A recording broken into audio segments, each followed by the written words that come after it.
you committed an offense, and your perturbed eyes overflooded with tears, which washed the mascara from your eyes.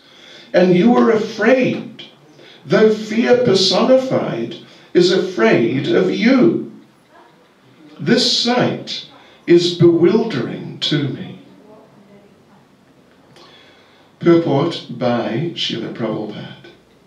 Here is another explanation of the bewilderment created by the pastimes of the Supreme Lord. The Supreme Lord is the supreme in all circumstances, as already explained.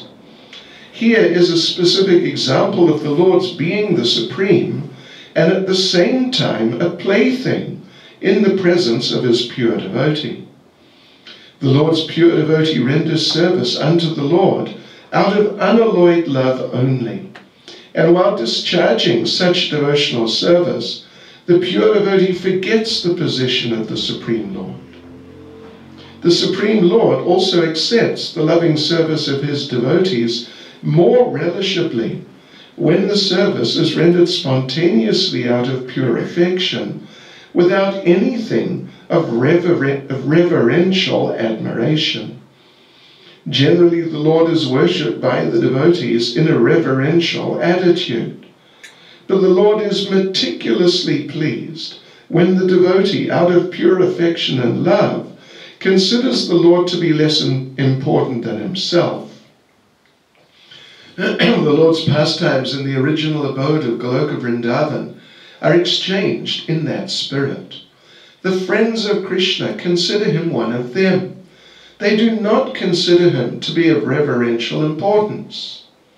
The parents of the Lord, who are all pure devotees, consider him a child only.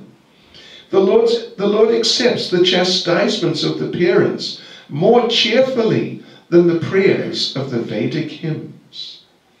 Similarly, he accepts the reproaches of his fiancées more palatably than the Vedic hymns.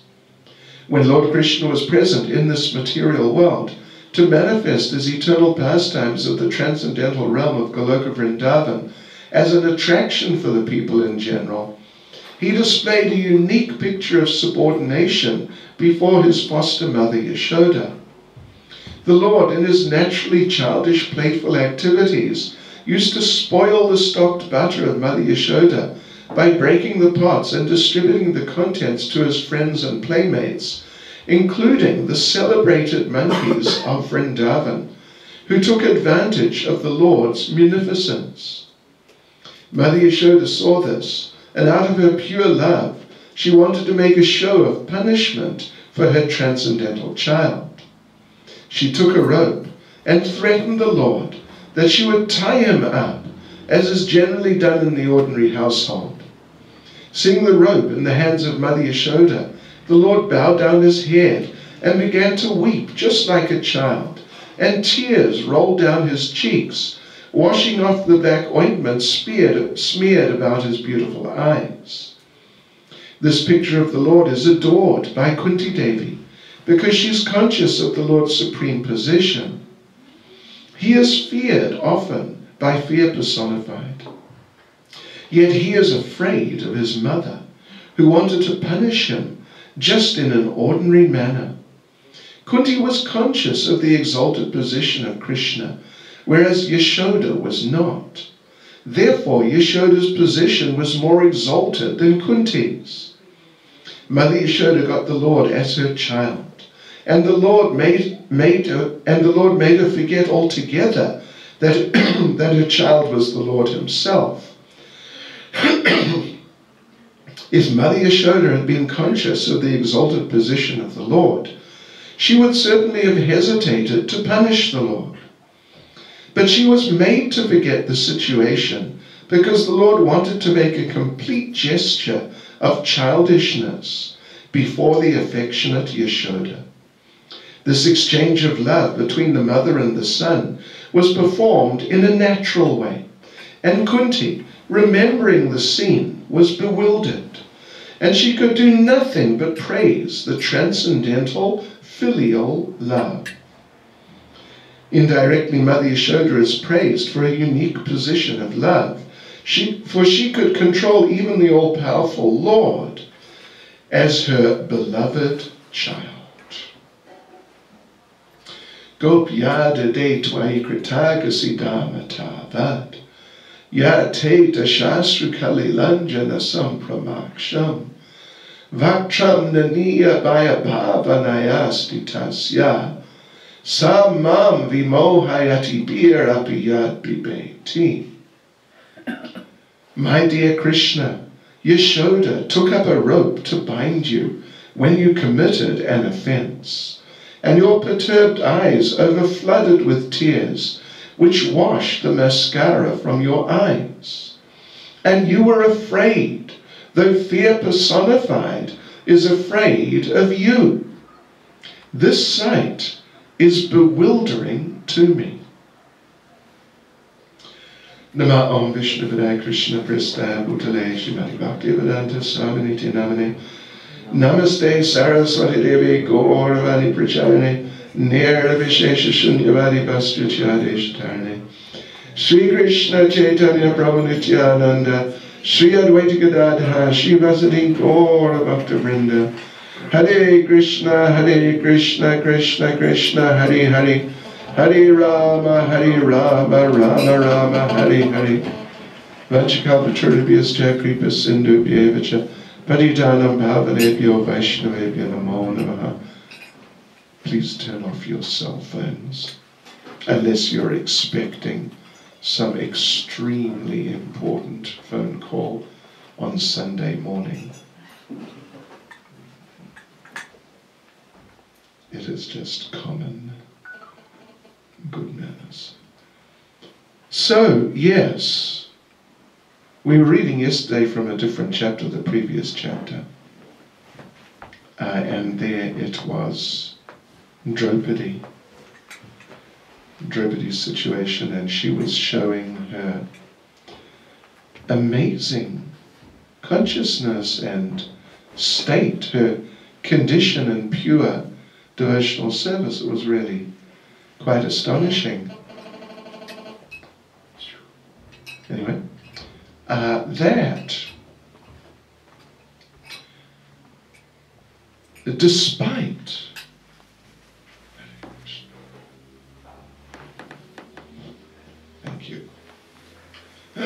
despite the most shocking and extremely disturbing situation,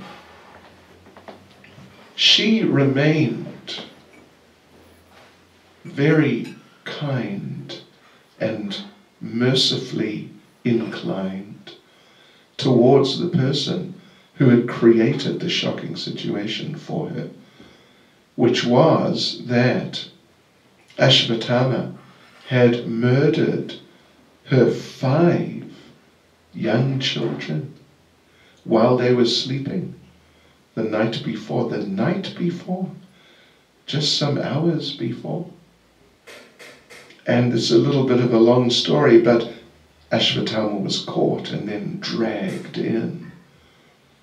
And different people, including Lord Krishna and Arjuna, were saying, just kill him. Just kill him. You know, shoot first, ask questions later. Just, there's nothing to be said. There's just no discussion required. Just kill him. But Draupadi, whose children it was, had just been murdered in a truly just brutal and inhuman way. It's just shocking in the extreme. But then she felt mercifully inclined towards the killer. And one of the arguments why he should not be killed, which she presented, was that his mother is living. Her name was Kripi.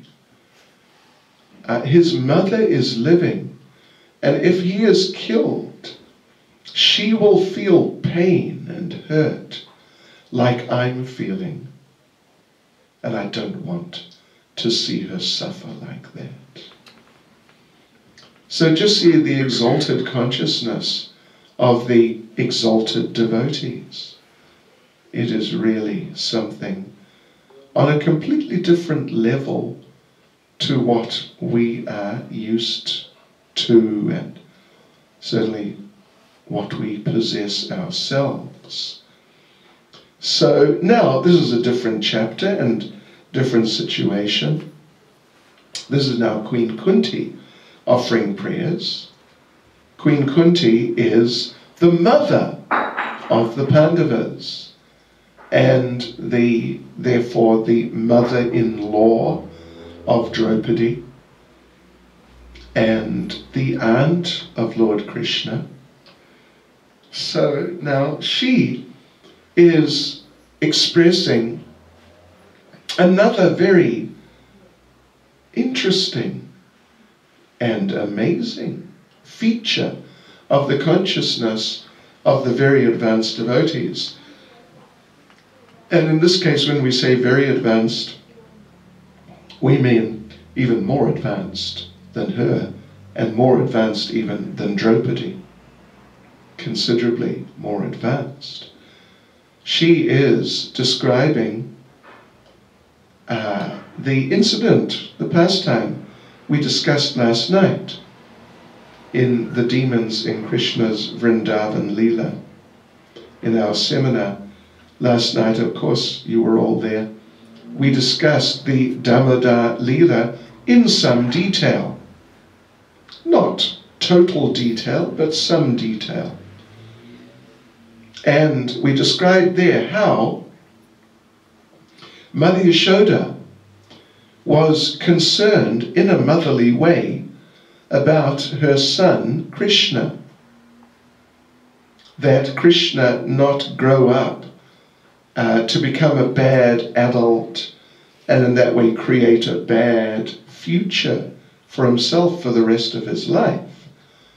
And who knows, sometimes if children are not trained properly or sufficiently or not in suitable ways, then it happens that children who could have turned out better, you could say, with better values and better understandings of what to do, what not to do, and goals to achieve, and so on. But because they're not properly trained as children, then it doesn't happen. Yes, we see, just as an example, some devotee families, well, many devotee families actually, they train the children as well as they're able. And the children turn out to be nice devotees. But then, in some, we see, for example, some families, they're devotees for a while, then they stop being devotees. And then they just go off into some other world, very materialistic world. But then we encounter them later, and they're children who, when they were devotees, were relatively nice, as smaller children. Now the children are young adults, and they're like wild things. Oh, yeah. Crazy, drug addicted, and just bizarre people.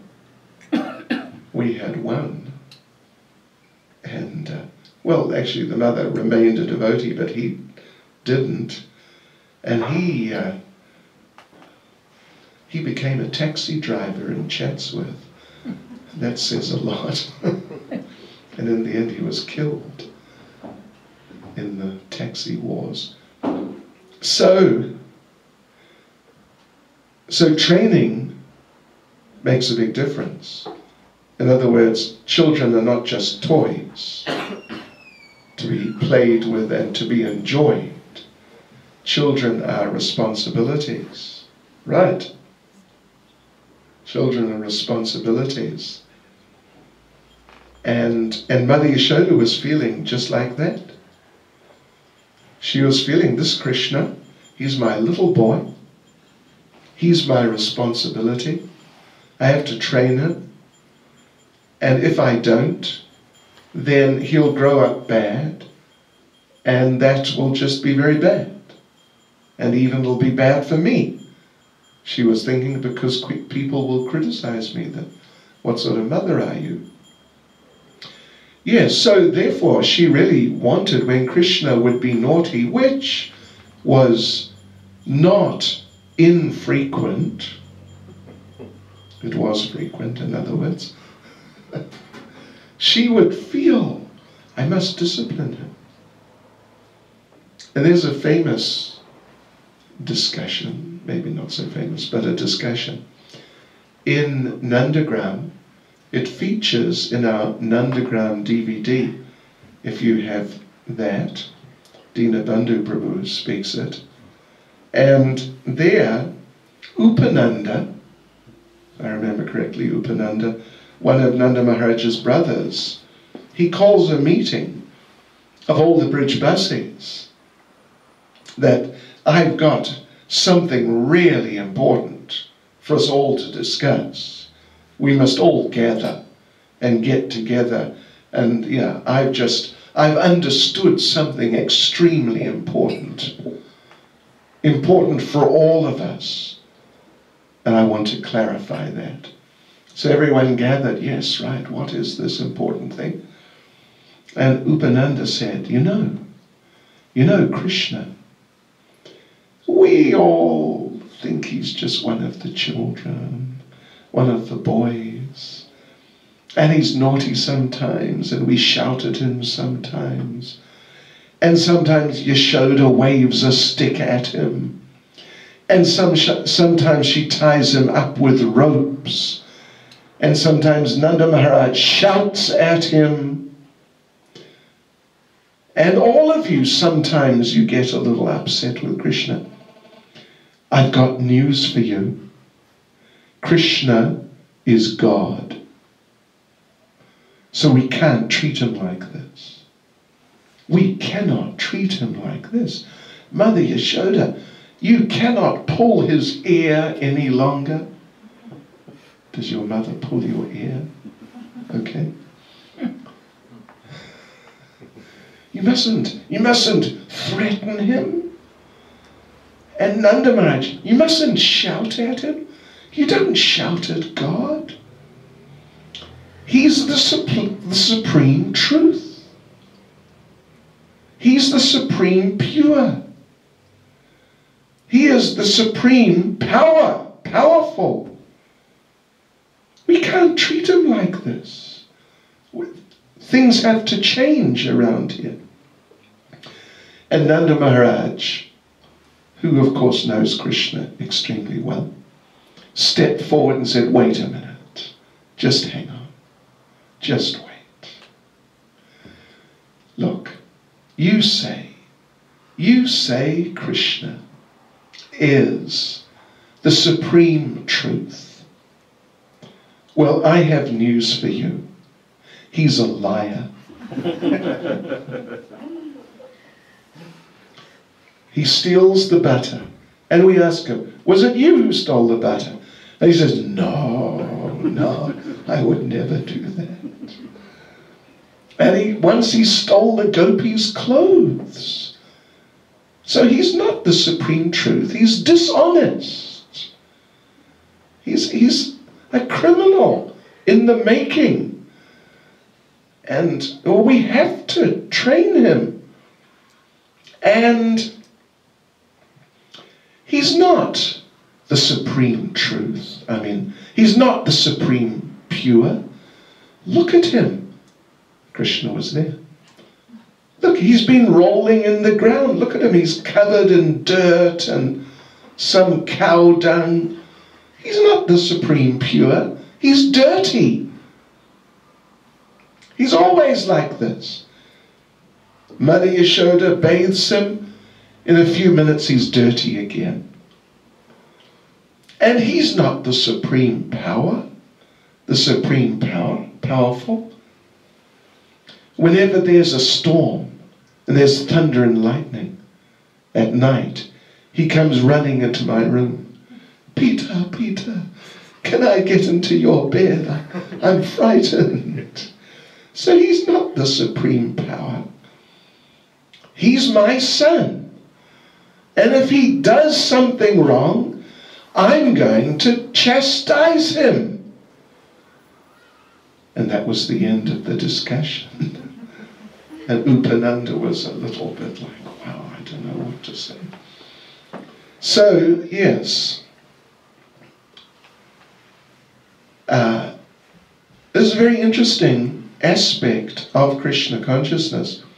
How different devotees see Krishna and therefore interact with Krishna. Many, some or many, like Kunti Devi, who's speaking here, as Srila Prabhupada mentions in the purport, Kunti Devi, her basic perspective on Krishna is that he's the Supreme Lord. He's our worshipable Lord. And we depend on him in that sort of mood. And we pray to him for his mercy and protection. So her mood is one of awe and reverence, like that.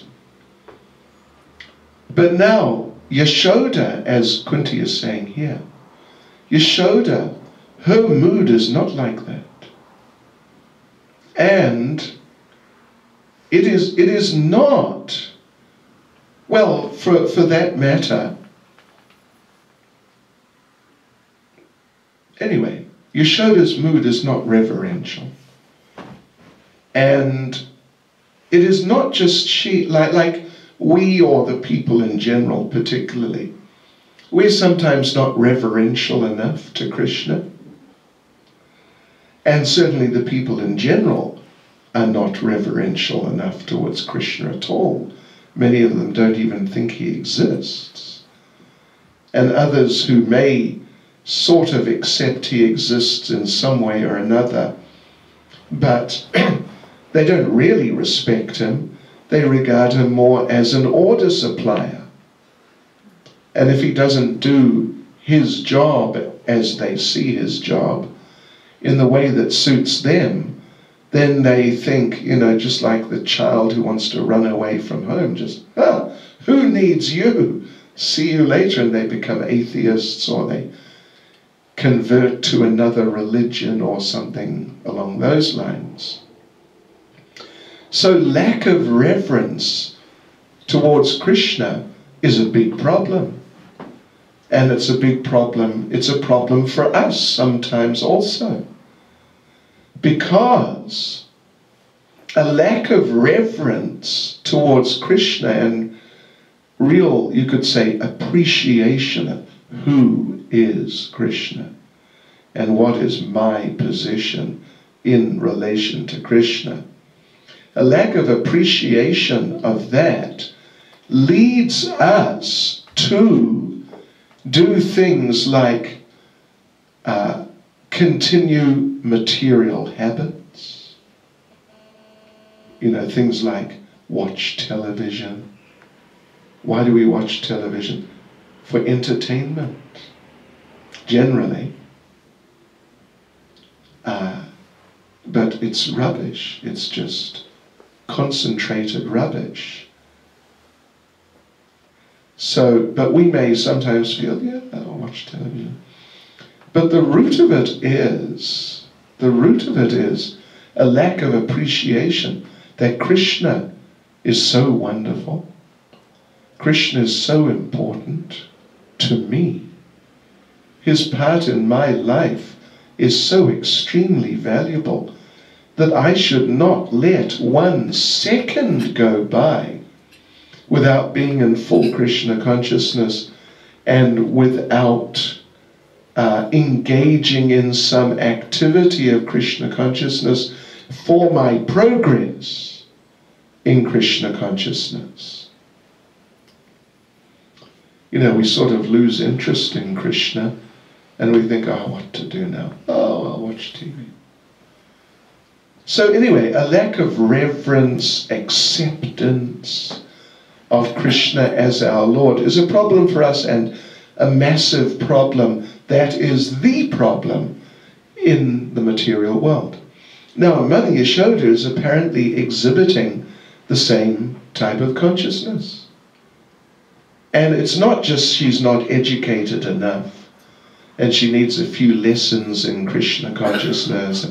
Why don't you read Bhagavad Gita?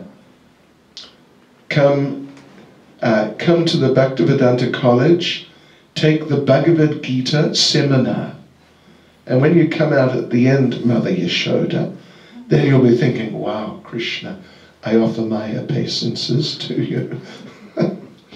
So it's not that she's lacking, as we may be, and the people in general most certainly are, lacking in understanding and appreciation of Krishna.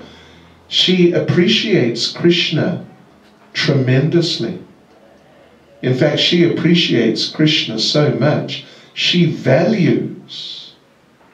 appreciates the value of Krishna in her life so much that Srila Vishwanath Chakravarti Thakur says she would be willing, she would be happy to give her life 10,000 times if there's a speck of dust on Krishna's forehead. It means a little dirt, something that shouldn't be there. She's so concerned. You know what mothers are like, right? Maybe you forget because when children are really small, they don't remember so much. But when your mother, when you were really small, your mother would dress you up and then stand there in front of you and straighten your clothes and see everything's done up and see your hair is straight. Am I right? I'm right. How many times have we seen it? This is part of Mata Dharma. The Dharma of mothers. They have to worry about their children. So, and if they see their child, you know, if the child walks in with a cut, excuse me, with a cut and blood, then, wow, the mother becomes extremely anxious. What happened to you? And even the child may say, it's nothing, if it's a boy. Don't worry about it. But the mother gets very anxious. So Mother Yashoda gets so anxious, as Vishwanath Chakravarti Thakur says. She will happily, on the spot, without a thought, give her life 10,000 times if there's a speck of dust on Krishna's forehead, if things are sort of out of place with her little boy to that degree. So it's not that she undervalues Krishna, doesn't appreciate Krishna, is not interested enough in Krishna to not know that he's God. She's extremely interested in Krishna. Extremely interested. But what it is that her mood of love is so strong of affection, which means the desire to serve and please Krishna has become elevated and developed to such an immense level that there's just no space in her consciousness for anything else. Yeah. And so therefore she sees she sees Krishna as her son. And even if people tell her, look, he's not really your son.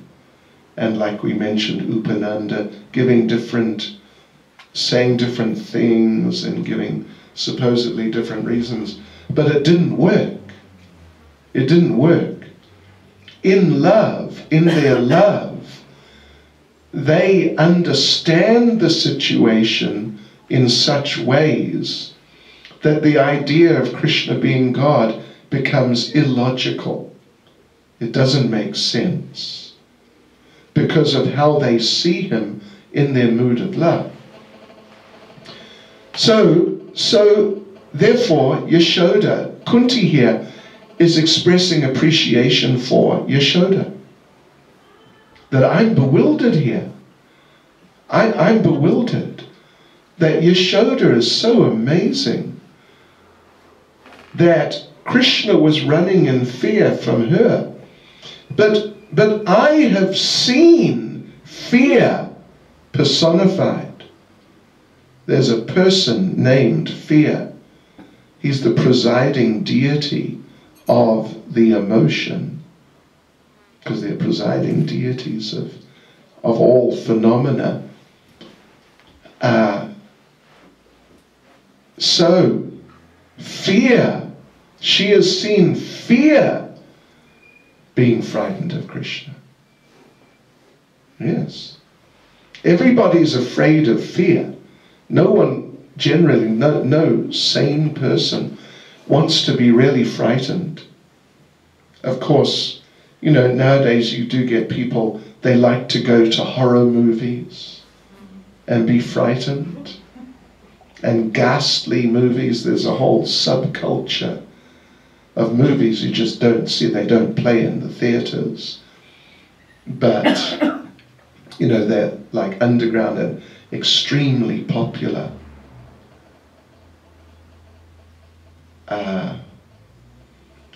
And that like extreme horror, things like that. Wow, just really too much. And people like to go and watch them. They like to be frightened. But the thing is, they're not really frightened because they know it's just a movie. But if there's a truly frightening situation, then people get frightened. So fear personified is very fearful for people, the people in general. But fear personified is afraid of Krishna. And Queen Kunti, she's astonished by all of this. So as Prabhupada explains here, Queen Kunti, she's on that reverential level, respecting Krishna, appreciating that he's God, understanding him as God, and worshipping him, praying to him in that way. And she knows Yashoda, they're related. They're related to each other, they're close. And she knows that Yashoda's on a higher level. That's very clear. And we might think that we should try to become like Yashoda. Means like today, Sunday, January the 13th, 2013, we should today try to become like Mother Yashoda and sort of try and block out any idea that Krishna's God and somehow imagine that he's our child, something like that. And we might think that this is a good thing for us to do, and in this way we will progress to a higher level. But for us, at our stages in Krishna consciousness, such a thing is not appropriate. Not just not appropriate, but it's not actually possible in the real sense. All that is possible if people people, and sometimes people do, try to just sort of concoct some sort of attitude like that towards the Lord. All that happens is one becomes sahajya. Sahajya means one who takes things cheaply. Yeah.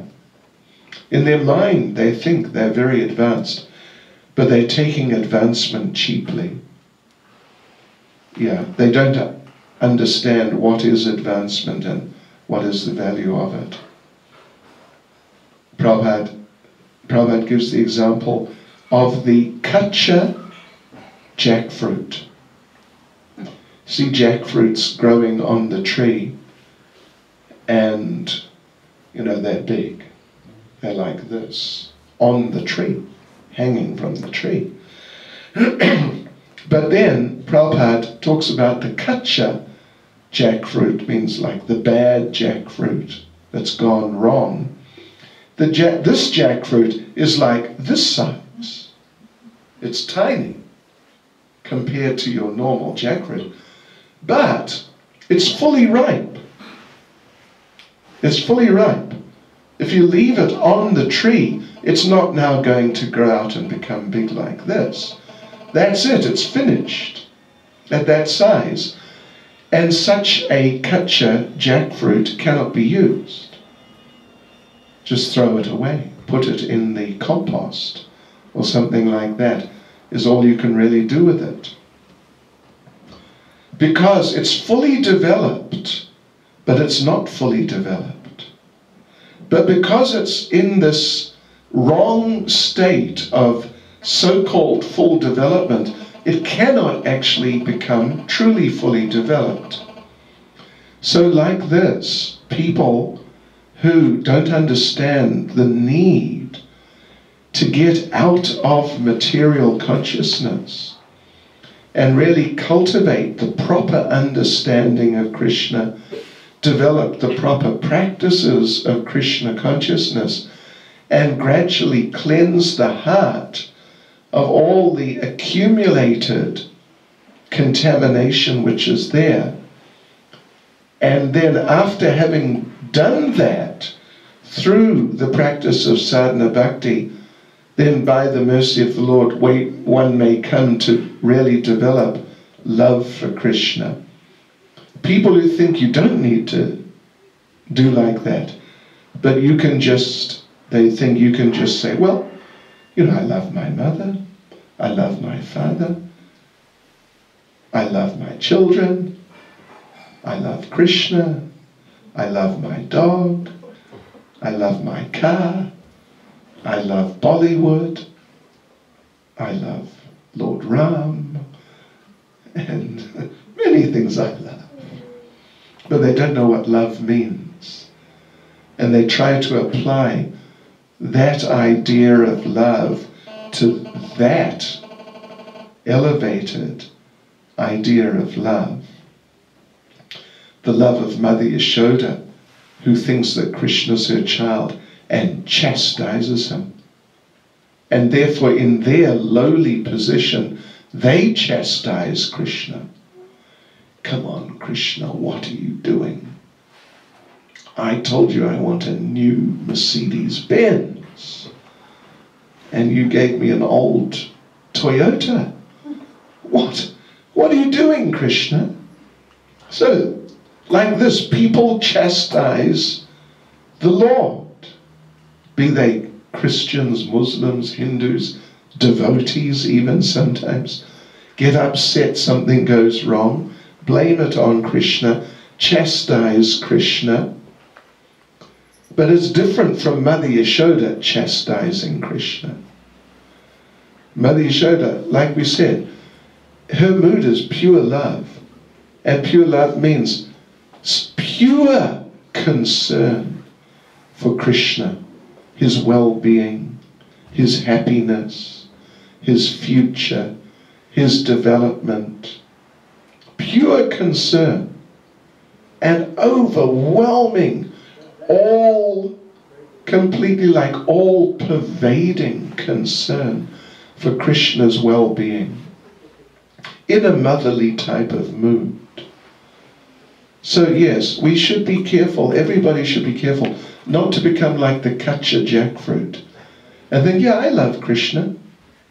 I meet many people, at least from time to time I meet people who think they love Krishna. I remember the previous Mrs. Raj Bansi. You know who Mr. Raj Bansi was, right? The previous Mrs. When we opened the temple, 1985, she started coming every day. And she would tell us every day how last night she dreamt of Krishna. And she was dancing with Krishna. And all sorts of things were going on with Krishna. But she was still a meat eater. And, you know, of course she had some attachment for Krishna, but not that much. Not enough to think Krishna doesn't like this. And because my business is to do things that Krishna likes and to please Krishna, therefore I shouldn't do it. I should stop. You see, not enough appreciation of Krishna to come to that point, even that Krishna doesn't like it, I shouldn't do it because I'm trying to please Krishna. In fact, I'm trying to please him to the maximum and not just enough so, you know, I get by. Yes, so, therefore, for the neophyte devotees, which means us, really, it's very important that we cultivate our Krishna consciousness in the right ways. Really become educated in Krishna consciousness to really understand the science of Krishna consciousness. Read the books. Don't just buy the books to sit on the bookshelf and keep the bookshelf warm or occupied. But study the books as a student. Read the whole Srimad Bhagavatam from beginning to end. And you know what you should do when you finish Srimad Bhagavatam? Yes, you should read Chaitanya Charitamrita and read Srimad Bhagavatam again. And when you've read it again, read it again. We are students. We are students, and we should see ourselves like that. So yes, we should learn the science of Krishna consciousness as students. In that way, attachment for Krishna consciousness for Krishna will develop as devotees, but in a healthy way. Not in an unhealthy way, some distorted way. Something like that. So this is a very important part of Krishna consciousness, that we follow the process of sadhana bhakti. The process of sadhana bhakti, the process of Krishna consciousness begins, we say sometimes, it begins on the vertical platform. You know what that means? You have to get out of bed and stand up. That's the vertical platform. Krishna consciousness cannot really work on the horizontal platform unless you're offering dandavats. Yeah. Otherwise, Krishna consciousness can only develop on the vertical platform, really. So we have to get up early, then have a morning program, and really chant. Particularly, really chant in the morning, unless there's some just unavoidable systemic situation where you're really not able to get up and really chant nicely and really focus for a good period of time in the morning. Barring anything like extremely serious and unavoidable obstacles to that, all devotees should get up early in the morning, get on the vertical platform, and really chant nicely. And every day, try and take some time, read Prabhupada's books systematically, so that, well, for example, it is said of Jiva Goswami, one of the 6 Goswamis, it is said he had Srimad Bhagavatam in his hand. It doesn't mean like me right now. It doesn't mean like that. In his hand means he knew the whole Srimad Bhagavatam. It's 18,000 verses and a few more. He knew the whole thing. And you could say to him, what's the 7th canto, chapter 11, verse 24? And he'd just tell you. How's that? Srila Bhaktisiddhanta, when he was 7, had already memorized the entire Bhagavad Gita. Yeah, at the age of 7. So anyway, these are sort of like transcendental supermen, and we don't really, it's impractical to expect devotees to become transcendental supermen. But what we should do is we should study these things, so that at least if someone says to you, in the 7th canto, chapter 11, what is the subject matter? What's being discussed? So you can know that it's this or that, or, Lord Nrsingadev or something. We should become familiar, like students, with the literature, with the science of Krishna consciousness. And even if we're older, it doesn't really matter. We're eternal, actually.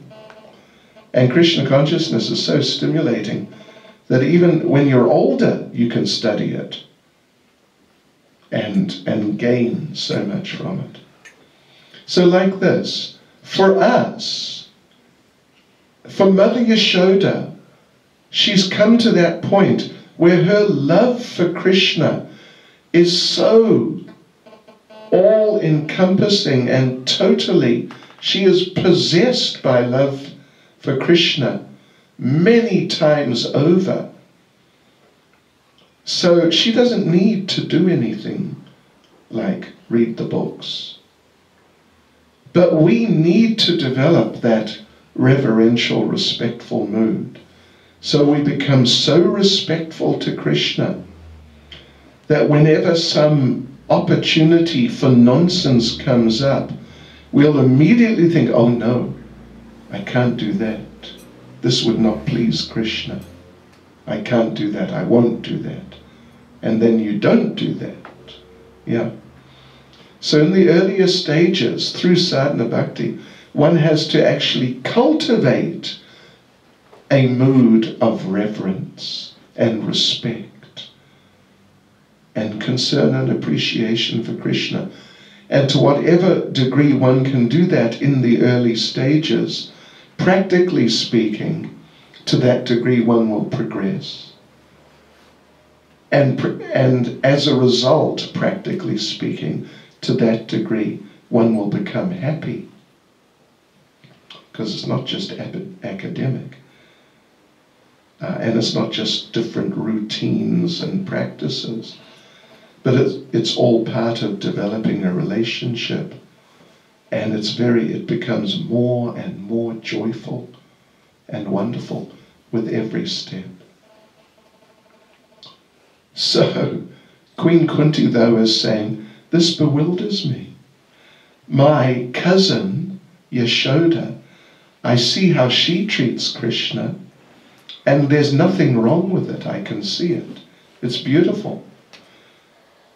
But then I see how that even fear personified has a totally different attitude towards Krishna. And this bewilders me.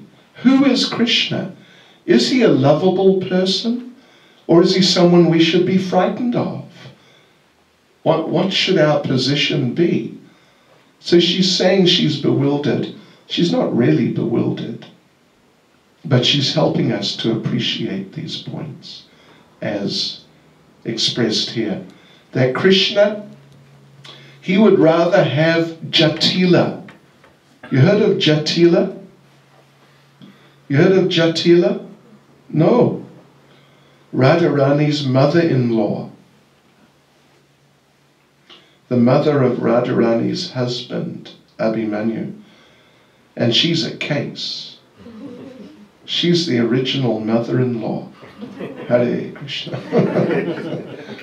In Western culture, mothers, there's many jokes about mothers-in-law and how they tend to be too much, on the cases of their sons or daughters-in-law. So Jatila is the original Acharya. And she's on Radharani's case like, because she's concerned. It's actually a mood of love, but in the guise of apparent irritation, frustration, anger, but that's all transcendental. So Krishna would rather have Jatila come and say, look at you, you rascal, get out of here and don't come back, than some very nice devotee come and say, oh my Lord, you're so great. I worship your lotus feet and I glorify you, etc., etc. He would rather have Jatila and other gopis chastise him, because the question is one of love. But until you've come to the point of having that love, you have to get free from the impediments to that love and do those things which help that love to come out. Otherwise, you can't just say, oh, I love Krishna. It just doesn't work at all. And one will end up thinking one's advanced, but one isn't advanced. And because one thinks one's advanced, one cannot advance any further. The mind just keeps you under control. Hare Krishna. Hare Krishna. Srila Prabhupada ki Jai. Okay. हमारा program क्या है? Okay. Okay, I have doctor's appointment in my room.